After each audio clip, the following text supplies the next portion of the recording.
बहुत सारे लोग कंफ्यूज रहते हैं कि जली हुई बत्तियाँ, अगरबत्ती, धूप बत्तियाँ और माचिस की तीलियों को जो पूजा घर में हम जलाते हैं उसको कहाँ पे रखें, क्या करें उसका।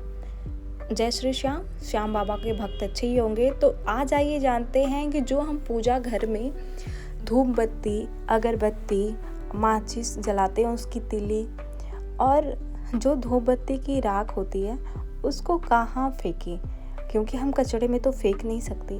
पूजा किया हुआ कोई भी चीज़ हम कचड़े में नहीं फेंकते।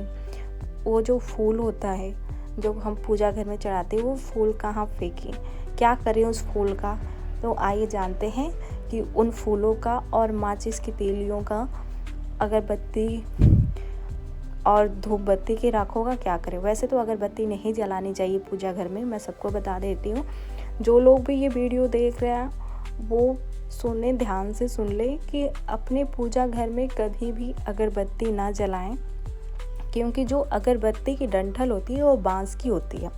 और कभी भी आप अपने घर में बांस, मतलब किसी के घर में बांस नहीं जलाया जाता है। तो पूजा घर में बांस जलाना ना ही एकदम मना है कि पूजा घर में कोई बांस की चीज़ नहीं जलानी चाहिए।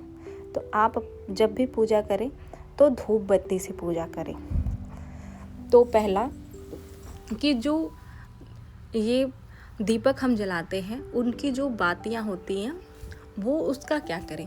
पूरे 1 महीने का बाती लो, आप इकट्ठा करो और शाम के समय किसी शुद्ध बर्तन या दीपक दिया में पूरी बत्तियाँ लो, नहीं तो किसी साफ बर्तन में, पीतल का हो, स्टील का हो, उसको रखो पूरी बातियों को रखने के बाद एक कपूर लेकर पूरे घर में बातियों को जला के पूरे घर में उसका धुआं देने के बाद, पूरे घर में घुमाने के बाद वो जब पूरी राख हो जाए तो उसको पूजा घर में रख दें। जब सुबह पूजा करने के बाद उस राख को अच्छे से मसल के अपने हाथों से एक साफ डिब्बी में भर दें। डिब्बी में भरने के बाद अगर किसी भी शुभ कार्य या कोई भी अच्छा कार्य करने जा रहे हो, मान लो आप अपना इंटरव्यू देने जा रहे हो, एग्ज़ाम देने जा रहे हो, कोई अच्छा कार्य करने जा रहे हो, कुछ खरीदने जा रहे हो, व्यापार शुरू करने जा रहे हो, तो उसका तिलक लगा लो। और अगर बच्चे बीमार हो रहे हैं तो बच्चों को तिलक लगा दो, रोज़ उसका तिलक करो। बहुत ही लाभदायक होता है क्योंकि वो पूरा सकारात्मक ऊर्जा से भरपूर होती है वो बातियाँ, और वो जो राख हो जाता है वो भी बहुत ही सकारात्मक ऊर्जा से भरा हुआ होता है। मान लो एक ईश्वर की कृपा हो जाती है आप पे, अगर वो बातियाँ का राख आप अपने माथे पे लगा रहे हो तो सफलता मिलती ही मिलती है उस कार्य में, भले लेट मिले लेकिन मिलती है, जो भी कार्य आप करने जा रहे हो। और पूजा घर के फूल, पत्ते, बेल पत्र, माला क्या करें। आप अपने घर में, आप सबके घर में होता है एक किसी न किसी पौधे का पेड़ लगा, गमला होता है, उस गमले में गाड़ दें।